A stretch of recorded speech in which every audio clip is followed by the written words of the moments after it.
Hello everyone, कैसे हैं आप लोग। और आज हम बनाएंगे कंडेंस मिल्क, जिसे केक और मिठाई बनाने में यूज किया जाता है। तो इसके लिए हम 400 ग्राम फुल क्रीम ताज़ा दूध ले लेंगे और तकरीबन 150 ग्राम चीनी ले लेंगे। चीनी आप जितना मीठा चाहते हैं उतना चीनी लें।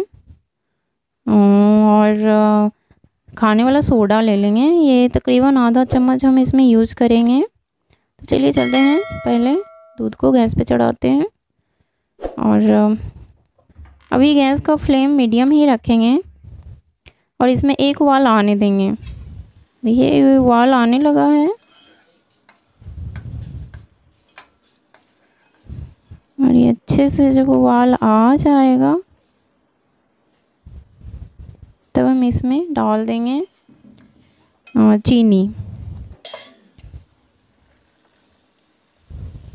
चीनी डाल देते हैं और इसे अच्छी तरह से घुलने तक मिला लेते हैं।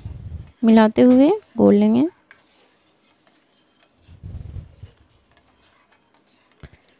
जब ये अच्छी तरह से मिल जाएगा, ये अच्छी तरह से मिल गया है, अब हम इसमें डाल देते हैं सोडा, खाने वाला सोडा आधा चम्मच के करीब ही डालेंगे। और जब सोडा डालेंगे तो ये तुरंत ही ऊपर आ जाएगा, तो हम गैस का फ्लेम लो कर देंगे और रेगुलर इसी तरह से चलाएंगे,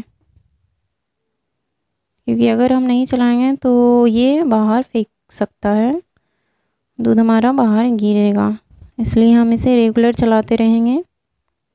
और हाँ, गैस का फ्लेम बिल्कुल भी हाई मत कीजिएगा। अगर हाई करके बनाइएगा तो हो सकता है कि दूध फट जाए, तो फिर हमारा कंडेंस मिल्क अच्छा नहीं बनेगा। और अगर फट जाएगा, उसे केक में डालिएगा बनाने के लिए, तो केक अच्छा नहीं बनेगा। मिठाई में डालेगा तो मिठाई भी अच्छा नहीं बनेगा। इसलिए फ्लेम को लो ही रखना है और इसको इसी तरह से हम चलाते हुए पकाएंगे। देखिए हम थोड़ा देर इसे छोड़ दिए हैं, पर ये फिर से ऊपर आ रहा है दूध, तो हम चलाते हुए ही पकाएंगे।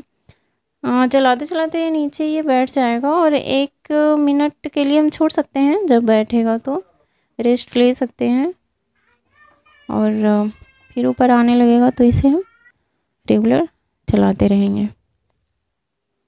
देखिए मैं थोड़ा गाढ़ा हो गया है, इसे हम चलाते हुए ही पकाएंगे।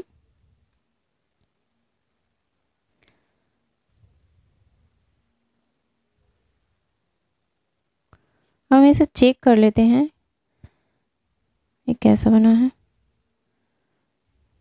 हल्का चिपचिपा हुआ है, पर जितना हमको चाहिए उतना नहीं हुआ है।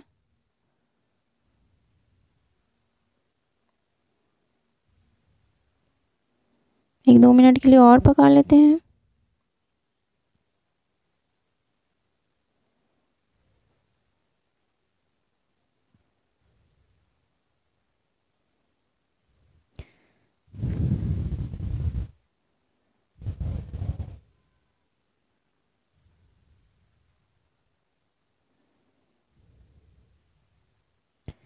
खाने वाला सोडा डालने से क्या होता है कि कोई भी चीज़ फैलता है, तो इसी तरह से हमारा दूध भी फैलने लगता है और ऊपर की ओर फेंकने लगता है।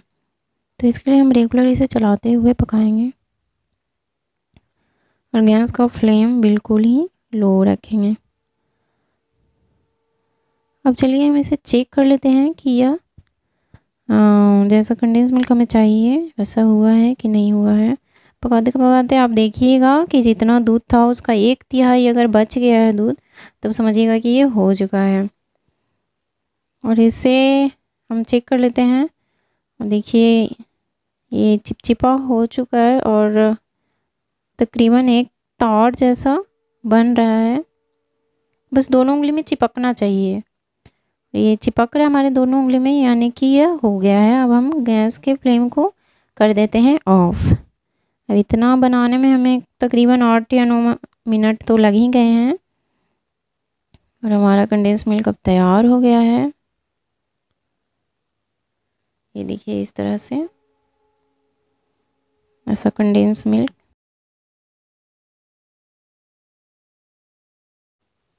अब इसे हम थोड़ा ठंडा कर लेते हैं।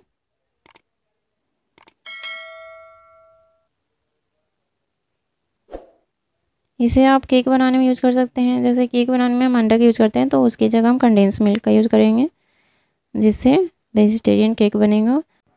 मिठाई बनाने में मावा की जगह कंडेंस मिल्क का यूज़ कर सकते हैं। तो आपको रेसिपी कैसा लगा?